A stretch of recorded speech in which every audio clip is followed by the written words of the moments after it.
Tonight, protesters continued to camp out at Nathan Phillips Square almost 2 days after they were ordered to leave. To get our message heard, we are going to disrupt. The city is softening its tone, saying it has no timeline for enforcing a trespassing order. Plus, I pride myself in being someone who's very raw with how I speak, so they completely shredded that. the We Charity is facing more criticism tonight, this time from a former Black employee who claims she was silenced. And as the city bakes under a heat wave, questions about why air conditioning isn't mandatory in long-term care homes. Good evening, I'm Talia Ricci. The group of anti-racism protesters who have been camped out in front of City Hall are staying put. The deadline the city gave them to leave was yesterday. The organization, Afro-Indigenous Rising, says it's taking a stand against police brutality and wants to see meaningful change and justice. Angelina King has been monitoring the situation for us this evening and joins us live from Nathan Phillips Square. Angelina, any indication on when the tents will be removed? No, Talia, not at this hour. Now we're in a bit of a waiting game. The protesters here say they have no intention of leaving on their own accord, while the city says that there's no timeline of when they plan on asking them to leave. But the protesters say that they do expect to be forced out at some point. Now, they've been here for just over 2 weeks now. On Friday, the city issued a trespassing notice, giving them until yesterday to remove their camp, specifically their tents, generators, and open flames, because that's what's in contravention of the city's bylaws. But the group is still here and hoping that the city listens to their biggest demand. Abolish the police. I know it's radical, but the thing that we're fighting for and the thing that we've been practicing in this community is things like conflict resolution, transformative justice, and the willingness to work with the difficult members within our societies. So we do all of these things to show that there are alternatives to things that exist right now. So the city says that it's still assessing the situation and working with the group to continue to allow them to protest peacefully, but without their tents, generators, and open flames. Now, we also know that the group says that they are willing to share the space with others, including a farmer's market that was supposed to be set up here for tomorrow. That's now been rescheduled till next week because of the protest. Afro-Indigenous Rising also says that they're receiving quite a bit of community support. They've actually raised nearly $50,000 on a GoFundMe page. They say the money will go toward a community celebration, including things like art, music, food, and healing. And they say if there's any money left over, that will go to other community initiatives. Talia? Thank you, Angelina. The head of Toronto Police's union is retiring. A spokesperson for the Toronto Police Association confirming tonight that Mike McCormack will be stepping down from his post on August 1st. McCormack has been president of the association for the past 11 years and was a Toronto police officer for 24 years before that. His retirement will come just a day after Toronto Police Chief Mark Saunders steps down from his post. We showed you yesterday a rally where protesters were saying the police did not handle a racist attack properly. Well, today police say they have made arrests in the case. 2 men were charged with assault, accused of attacking an interracial couple. Toronto Police's hate crime unit is involved in the investigation.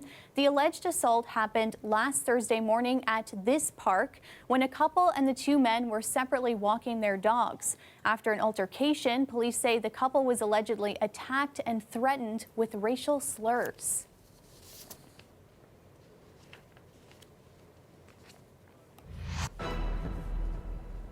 The We Charity is facing more criticism tonight, this time from a former employee in Toronto. The organization has been under scrutiny ever since the federal government awarded them a nearly $20 million contract to administer the Canada Student Service Grant. The contract has since been cancelled. Now, a former employee who is Black is speaking out about how the staff rewrote her speech about personal experiences with racism. Farm Morale has this exclusive story. Are you ready to change this world? It's an organization well known for its youth empowerment and social justice programs and close ties to influential people. This is about you being leaders today. But today, a former employee of We Charity is painting a different picture. I felt like I was sinking in sand. I felt anger. Amanda Maitland worked as a speaker and leadership facilitator for We until a year ago. In early 2019, she was asked to speak on an anti-racism tour in Alberta. I was over the moon. I felt like this was the right moment for me to share stories and be able to connect with young people.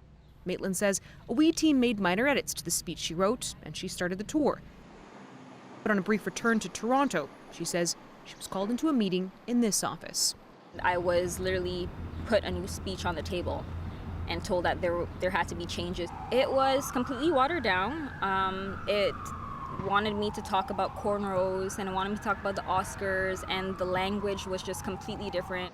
The changes, she says, came from a team of nearly all white We employees. They basically made it, for lack of a better term, whitewashed. Rhea Carey was also in Alberta at the same time as Maitland on a different We tour. And took out some things that were really personal to her and added things that would never speak to her in any way ever. CBC News spoke to 15 former We employees. Several confirmed they knew Maitland's speech had been changed.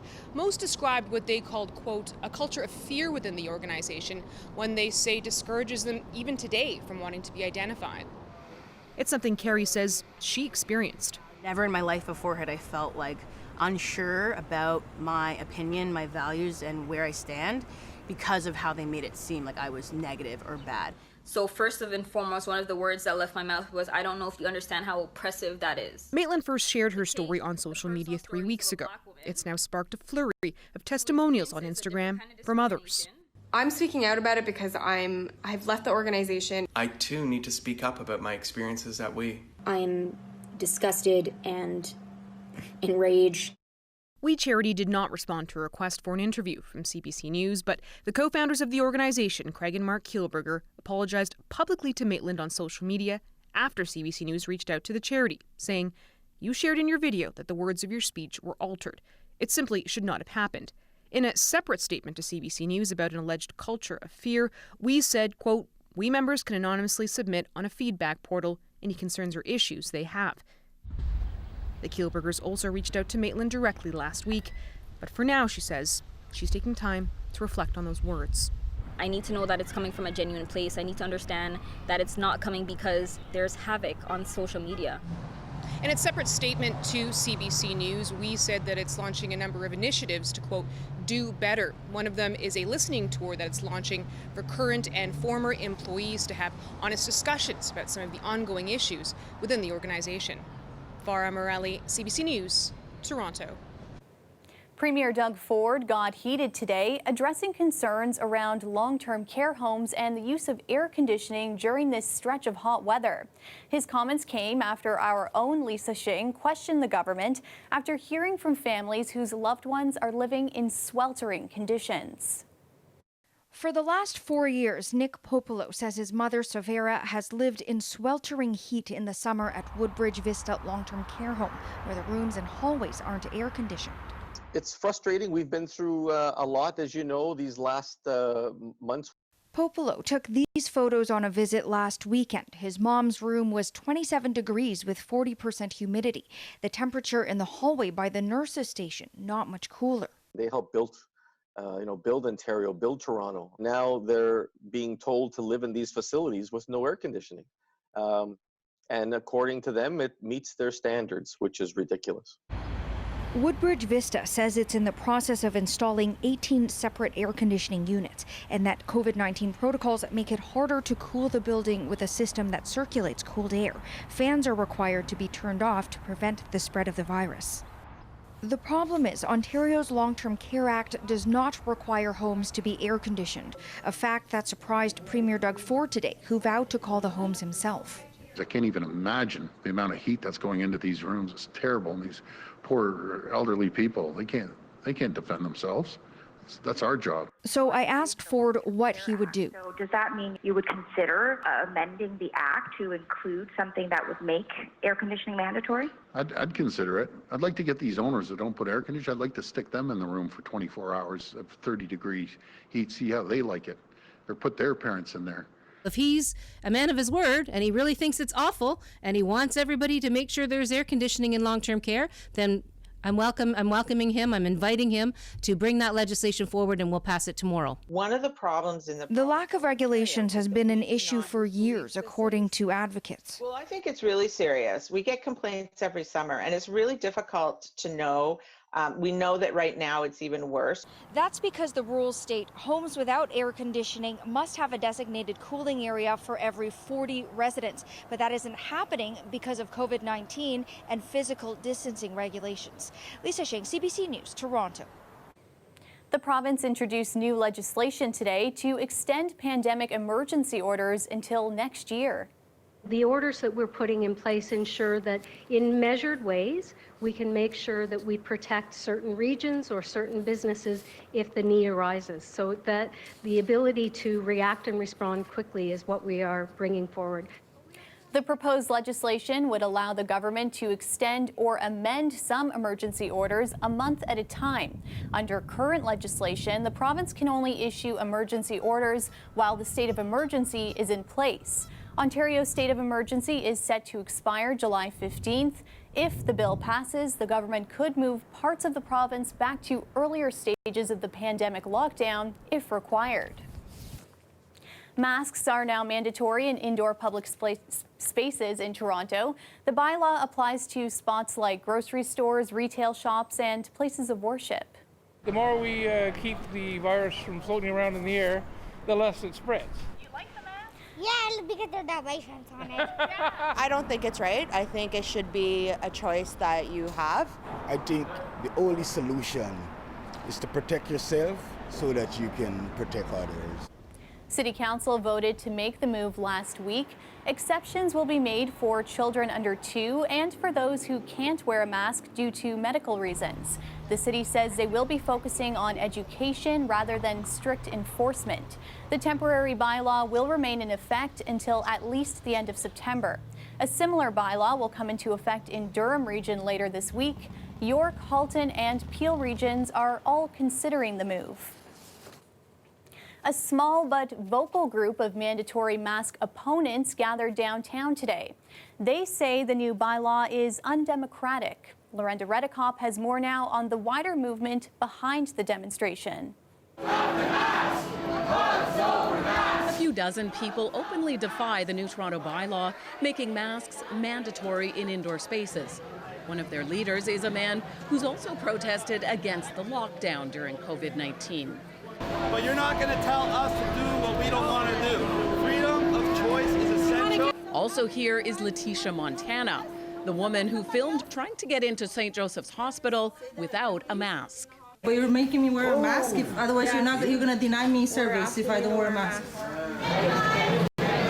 Today's group may have been small, but with bigger connections. A lot of alternative health experts that have been peddling this, whether it's the same pool of people that are anti-vaccine.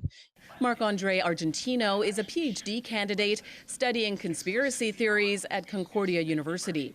Trying to just perceive these people as silly is, I don't think, something we could afford anymore. We've made this mistake in the past with other groups. I think we need to respect the potential threat posed by fringe groups and conspiracy theorists, and at least try to deal with them to protect our societies rather than just sweep them under the rug. Anti-mask advocates are also sharing videos online, seeming to show oxygen levels suddenly drop when they're wearing a mask. Medical practitioners say those claims are false, showing photos or videos of their own oxygen levels with no problem. One anti-vaccine advocate compared masks to slavery. But this expert says choosing not to wear a mask right now, it's reckless, it's selfish, because really remember, when we are wearing face coverings, we're doing that to protect other people from our droplets. He says masks are one way to prevent another lockdown in the event of an expected second wave. Lorenda Redekop, CBC News, Toronto. After the break, we'll look at how gyms are preparing to welcome people back and keep them safe. Plus, temperatures continuing not just in the low but into the mid-30s as we head into midweek. How much longer is this going to last? I'm meteorologist Colette Kennedy. I'll tell you when we're going to see some slightly cooler numbers, also when we have a decent chance to get some rainfall coming back in here. That's all coming up after the break.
A Trevor Noah concert planned as part of Toronto's Just for Laughs festival has been postponed until next October because the festival's been cancelled.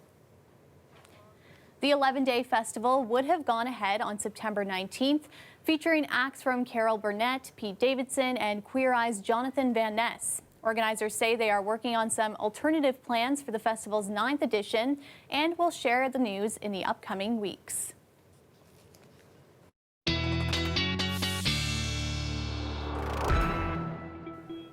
Time for a check on the forecast now with meteorologist Colette Kennedy. Colette, yet another hot one today. Thanks, Talia. Well, this is a graphic we have to kind of get used to because it's with us for a while. maybe easier to get used to seeing the graphic than it is to get used to this heat. So the excessive heat carrying on, and we're probably going to be seeing this right through the work week, and then things start to change a little bit for the weekend. I'm just not sure that we're going to see that change for more than a few days before we get into some heat coming back into next week. So here you go with that heat warning because of our temperatures there into the low to mid 30s. Those values with the Humidex into that 40 range to low 40s, and our overnight lows, as we know, those into that 20 to 22, 23 range. So we don't even get a lot of relief there. And with those overnight lows, by the way, that's about, in some cases, 10 degrees above seasonal even there. So it's not just the extreme heat with the daytime highs. And those numbers look like this for today. 35 for Windsor, you hit that. St. Catharines at 34, and for Ottawa as well. And of course, with those winds kicking in into the afternoon hours off the lake, not quite as hot there for Kingston with the upper 20s, you see. So we had some of those pop-up cells with those little thunderstorms or those downpours, but just so few of them that we had this afternoon. Just hard to get some of that rainfall. And it's that same situation as we go into Wednesday. There'll likely be a few afternoon storms kind of showing up, but just not a lot of moisture. Better chance into southwestern Ontario, around southern portions of the Golden Horseshoe. Could have a stray shower come through the GTA. Really unlikely, though. It's not till we get towards the end of the week and into the weekend that we have a much better chance of getting into some widespread showers. I know maybe you don't want that necessarily for the weekend, but really at this point we just need to get some rainfall coming through, and so we're hoping to get that. We just got a few more days to go here. Overnight temperatures for southwestern Ontario, a few of those residual cells may be giving you a few showers in the overnight hours, not much there. And as I say, tomorrow afternoon, hard to pinpoint exactly where you'll get something, so it doesn't mean Leamington you couldn't have a stray shower go through and that you'll necessarily see it in Sarnia, but just trying to give you that indication of some isolated showers through there. And these are those sleeping temperatures tonight all around the Golden Horseshoe. Humidex values at 41 for you again tomorrow throughout the GTA. And then the temperatures with sunshine on Thursday. Looks like dry conditions throughout on Thursday, 34. Friday, 33. Still feeling like we're up there around 40 for the Humidex, but there are those slightly cooler temperatures. You know, I'm saying that we're still looking at upper 20s, and probably Monday something similar. It's then as we get towards Tuesday and into mid next week that I think, Talia, we're going to see those temperatures coming back up again. Thanks, Colette. The weather is brought to you by Trane, the most reliable heating and cooling brand. We test, so it runs. It's hard to stop a train. Gyms and fitness centers are among the businesses still hoping to reopen this summer. But getting there means grappling with how to implement new safety protocols. As Lauren Pelly reports, staying fit may be healthy, but gym owners know that amid COVID-19, their services come with risks. See, when I jab, my body twists. Mixed martial arts instructor Danny Bouclair is giving me a one-on-one lesson while staying a couple meters away. It's not ideal, but it could be the new norm. It's a bit painful because, you know, about 90% of what I would want to do any day in a given class is now kiboshed. Bouclair is among the many Ontario gym owners trying to figure out how to eventually reopen safely. Each student will have to sign a waiver coming in, so we need to check off that they haven't left the province in the last 14 days. Hands have to be sanitized. Obviously, there's no social interaction whatsoever. Larger fitness centers like the YMCA are prepping to reopen as well. A spokesperson says those facilities will have new protocols and changes to screening and cleaning. For Good Life clubs, a similar approach. Those gyms are planning to reduce capacity and enhance cleaning as well. So when can gyms reopen? Possibly in stage 3, but the province hasn't confirmed the timeline. The team is actively looking at the data and looking to move into stage 3 as soon as we possibly can. Regardless of what stage of reopening we're in, we are always at risk of having this infection. We still have to adhere to public health measures like physical distancing, hand hygiene, and putting on a mask when you're going into an indoor setting. Bouclair knows there are risks, but he says most people want to get back on the mat. For a lot of my students, I know that it's good just to get in and be part of the gym again. Yep, jab, and then cross. Perfect. Lauren Pelly, CBC News, Toronto. Yes. Okay. CBC Toronto's Metro Morning has announced its new host. I worked as a draftsman for some time, detailing big structures in the U.S. I've worked in a personal care home. I've been a touring musician. I've been a waiter, and all of those things give me experiences in very different areas of life, and that just increases my curiosity. We'll introduce you to Ismaila Alpha after the break.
After months of searching, Metro Morning has announced its new host. Ismaila Alpha comes to us from CBC Winnipeg, where he hosted the afternoon drive show.